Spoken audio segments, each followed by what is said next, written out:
क्यों नहीं है? मेरे समाज के लोगों, उसका कारण कोई दूसरा नहीं है, उसका कारण स्वयं हम हैं। हमारे लोगों ने पहले ही चेताया था कि 100 में 90% है और 100 में ललकारा है और धनखलती और राजपाट के करते भाग हमारा है। हमारे बुजुर्गों ने समझाया, लेकिन हम लोग नहीं समझे। हमारे बुजुर्गों ने बहुत पहले समझाया इस बात को, लेकिन हम लोग नहीं समझे। उन्होंने आपको बता दिया था कि आप 90 लोग हैं और जो 90 लोग होते हैं उनकी हिस्सेदारी भी 90 होनी चाहिए। लेकिन जब हम लोग जागरूक नहीं हुए अपने सम्मान के प्रति, जब हम लोग जागरूक नहीं हुए अपने अधिकार के प्रति, तो जानते हैं क्या होता है? जानते हैं क्या होता है? वो तो घात लगा करके बैठा है। आपने देखा होगा कि जो बगुला होता है, बगुला तालाब के किनारे बैठा होता है और बिल्कुल ध्यान लगा करके बैठा रहता है, और जैसे ही कोई मछली आती है, मछली को पता नहीं चलता और टप से लेकर के खत्म कर दिया। सम्मानित साथियों, वो घात लगा करके शिकारी बैठे हैं। इसलिए मैं आपसे निवेदन करने आया हूँ, मेरे बहुजन समाज के लोगों, जो अपनी निजी स्वार्थ है, उस निजी स्वार्थ को छोड़ करके इस संपूर्ण बहुजन समाज के स्वार्थ के लिए जिस दिन आप लोग और हम लोग सोचने लगेंगे, उस दिन सत्ता परिवर्तन हो जाएगा और यहाँ पर 85% बहुजनों का राज होगा। ये लिख कर लगा देंगे। इसलिए सम्मानित साथियों, कहना चाहता हूँ, अगर आपको थोड़ी सी बात समझ में आए, समर्थन करना। जो अधिकार की लड़ाई होती है उसमें बुलावे नहीं भेजे जाते। सम्मानित साथियों, कि अधिकार की लड़ाई में बुलावे नहीं भेजे जाते और जिनका जमीन जिंदा होता है वो खुद बाखुद चले आते।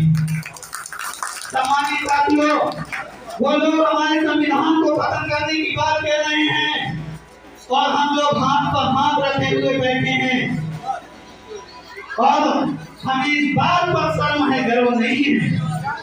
गर्व इसलिए नहीं है कि हमारे जो अनपढ़ बुजुर्ग थे, उन्होंने एक बार नहीं 4 बार एशिया के सबसे बड़े राज्य उत्तर प्रदेश में सरकार बनाने का काम किया है। लेकिन आज मेरा पढ़ा लिखा जो जवान है, जो पढ़े लिखे नौजवान साथी हैं, वो क्या कर रहे हैं? टुकड़ों में बटे हुए हैं। और किसी ने कहा है कि बटोगे तो कटोगे, बटोगे। याद रखिएगा, उन्होंने गलत नहीं कहा है, उन्होंने आपको चेताया है। इस बात को चेतने की जरूरत है। अगर हम लोग बटे तो जरूर कटेंगे। याद रखना, हम लोग 1984 में बहुजन समाज पार्टी का निर्माण हुआ। हमारे सभी लोगों ने जो जलालत भरी जिंदगी जीते थे, जिनको चबूतरे पर बैठने नहीं दिया जाता था, जिनको इसलिए मार दिया जाता था कि वो मूछें रखे हैं, जिनको इसलिए मार दिया जाता था कि वो अपने बेटे की शादी में घोड़ी पर चढ़ गया, इसलिए मार दिया जाता था कि वो सामने कुर्सी पर बैठा है, इसलिए मार दिया जाता था कि उसने खड़े छू लिए। लेकिन सम्मानित साथियों, 1984 में धन्य हमारे मसीहा काशीराम साहब जिन्होंने हमें एक प्लेटफॉर्म दिया, और प्लेटफॉर्म में हम लोगों ने जुड़ करके एससी, एसटी, ओबीसी और माइनॉरिटी के लोगों ने एक साथ जुड़ करके इस उत्तर प्रदेश में 4 बार सरकार बनाई। और सम्मानित साथियों, किसी की औकात नहीं की कि हमारी तरफ हाथ उठा दे, बहन बेटियों की तरफ हाथ उठा दे। अभी मैं कुछ देर पहले चला रहा था, रास्ते में एक वीडियो देख रहा था, राजस्थान की एक वीडियो देख रहा था।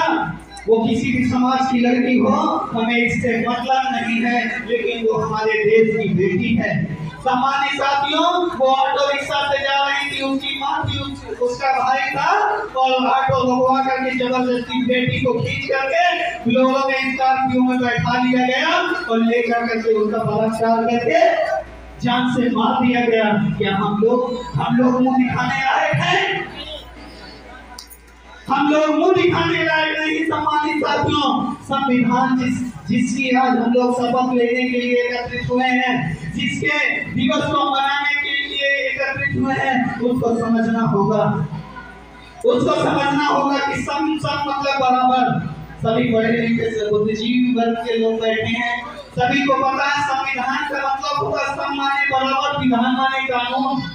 जो बराबरी का कानून है उसी का नाम भारतीय संविधान है। लेकिन आज बराबरी है नहीं है।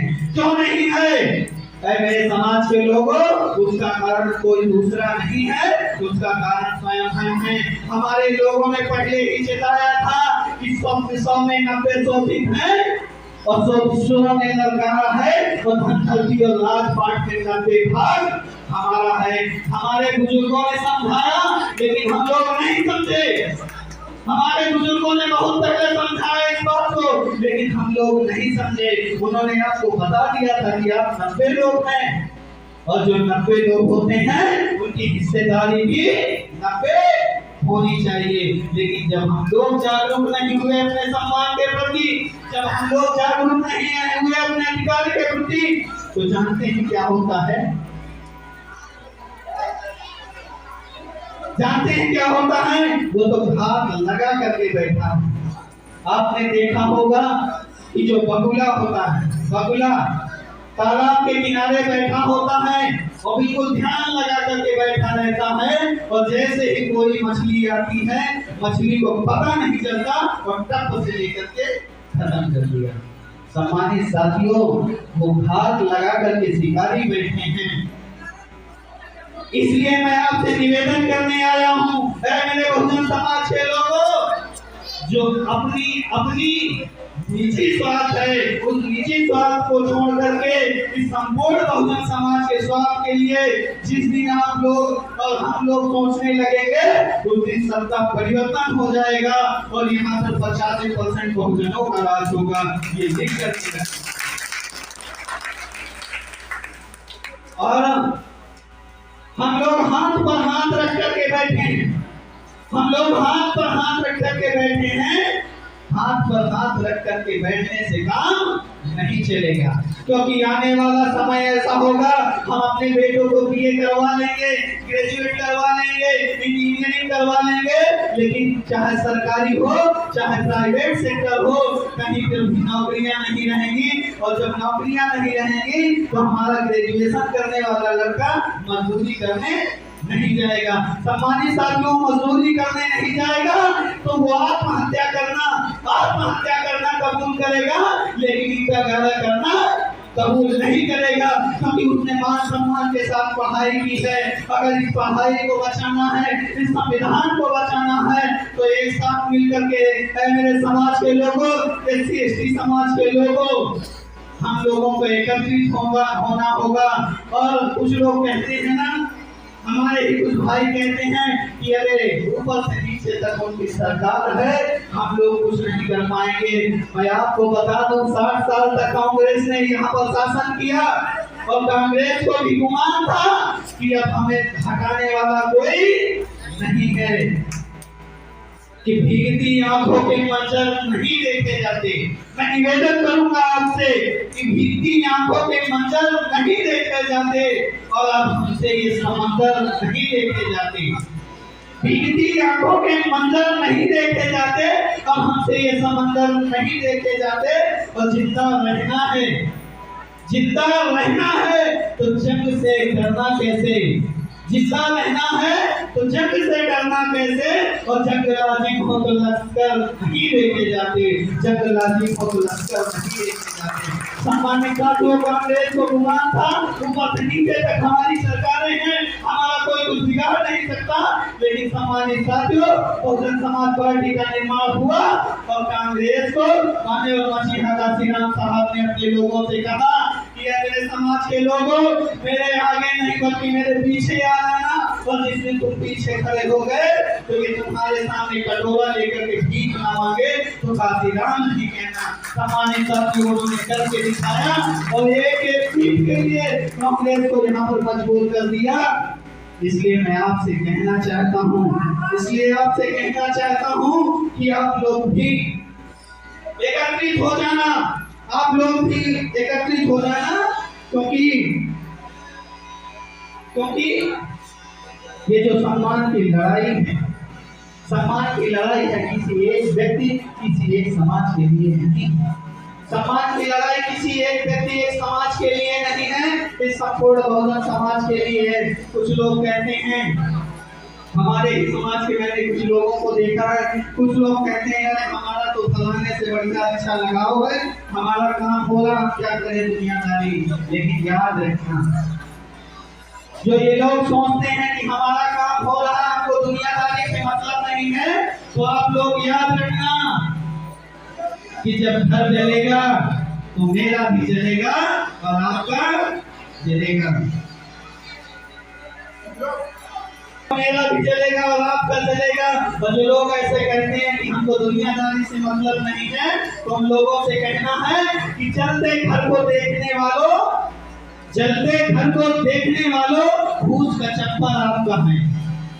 जलते घर को देखने वालों, फूस का छप्पर आपका है और आपके पीछे तेज हवा है, आगे मुकद्दर आपका है और उनके कत्ल पे मैं भी चुप था, मेरा नंबर आया है। अगर मेरे कत्ल पे आप भी चुप हो, अगला नंबर आपका है।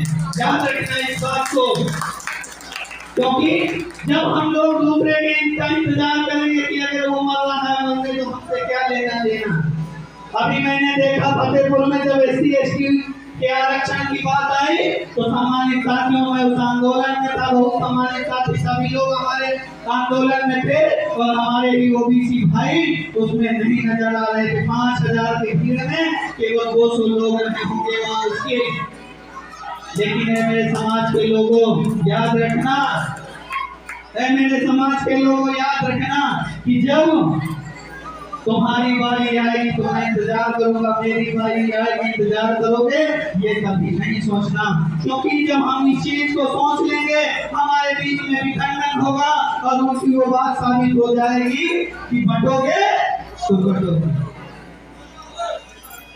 और सम्मानित साथियों, जो शासक वर्ग होता है, जो बाबा साहब ने बताया था कि मेरे बहुजन समाज के लोगों, शासक बनने पर ध्यान देना है। मानवर मछलियां का श्रीराम साहब ने कहा था कि मेरे बहुजन समाज के लोगों, जाओ अपनी घरों की दीवारों पर लिख दो कि हम इस देश के शासक हैं। सम्मानित साथियों, उस समय हमारे घरों में दीवारें नहीं, लेकिन उन्होंने सपना दिखाया था कि अगर आप आज सपना देख लेंगे कि हम दीवारों पर लिखना है, तो सबसे पहले आप दीवारों का निर्माण करोगे और जब आप शासक बनोगे तो किसी की मजाल नहीं है कि आपके ऊपर उंगली उठाए, क्योंकि शासक वर्ग जो होता है उस पर अपमान नहीं होता, उसका अत्याचार नहीं होता उसके ऊपर। लेकिन जो शोषक होता है वो हमेशा, जो शोषित वर्ग होता है उसमें हमेशा अन्याय और अत्याचार करता है।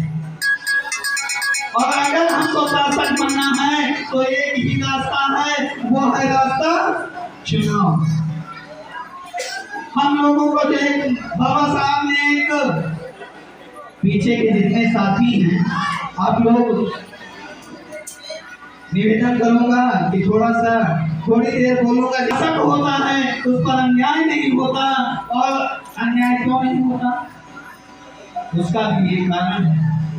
दूर जाने की जरूरत नहीं है, जिस बगल में है कानपुर, और कानपुर में रूरा के बगल में, रूरा स्टेशन के बगल में एक गांव हुआ करता था और वहां जन्मे थे ललई यादव। पेरियार, उत्तर भारत के पेरियार कहे जाने वाले ललई यादव, उन्होंने एक बात कही थी कि बलिदान नसीब के होते सुना, बलिदान नसीब के होते सुना, बकरे बलि बेटी पिलाए गए, विषधारी को दूध पिलाया गया, केचुआ कटिए में फंसाए गए और नहीं काटे टेढ़े पेड़ गए, सीधे फिराने चलाए गए और बलवान का भाले न बांका हुआ और बलहीन सदा तड़पाए गए। हमारे साथियों याद रखना, हम लोग बहुजन समाज के लोग 85% समाज के लोग हैं, लेकिन हम लोग बलहीन हैं। क्यों? हम लोग एकत्रित नहीं है। इसीलिए मैं आपसे निवेदन के साथ अपनी बात को समाप्त करूंगा।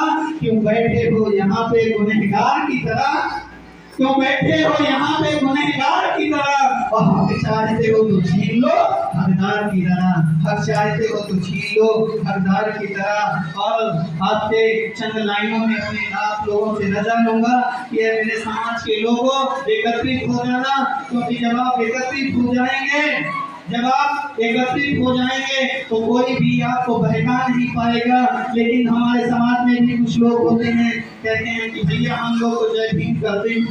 कुछ लोगों को देखे होंगे भैया हम जय भीम करते हैं, आपके साथ हैं, लेकिन आपके सामने जय भीम करने के बाद पीछे पलट करके जब देखते हैं तो उनकी जो फितरत होती है वो दूसरी होती है। ऐसे लोगों से भी दो लाइनों में कहना चाहूंगा, ऐसे लोगों से भी दो लाइनों में कहना चाहूंगा कि दिखावे के लिए हमसे वफादारी न की जाए, दिखावे के लिए हमसे वफादारी न की जाए। मोहब्बत है तो है, मोहब्बत है तो है, वरना अदाकारी न की जाए। मोहब्बत है तो है, वरना अदाकारी न की जाए। और आप सभी से रजा लेते हुए, आप सभी से निवेदन करते हुए मैं एक होने का ही पैगाम दूंगा कि मेरे बहुजन समाज के लोगों, न जाने कब मौत का पैगाम आ जाए, न जाने कब मौत का पैगाम आ जाए, और न जाने कब जिंदगी की आखिरी शाम आ जाए, और कब ऐसे मौके की तलाश कि हमारी और आपकी जिंदगी इस बहुजन समाज के काम आ जाए, बहुजन समाज के काम आ जाए। आप सभी लोगों ने मेरी बातों को गौर से सुना, आपका हृदय से आभार। और इन्हीं बातों के साथ अपनी बातों को शेष करते हुए जय भीम, जय भारत, जय संविधान, जय विज्ञान।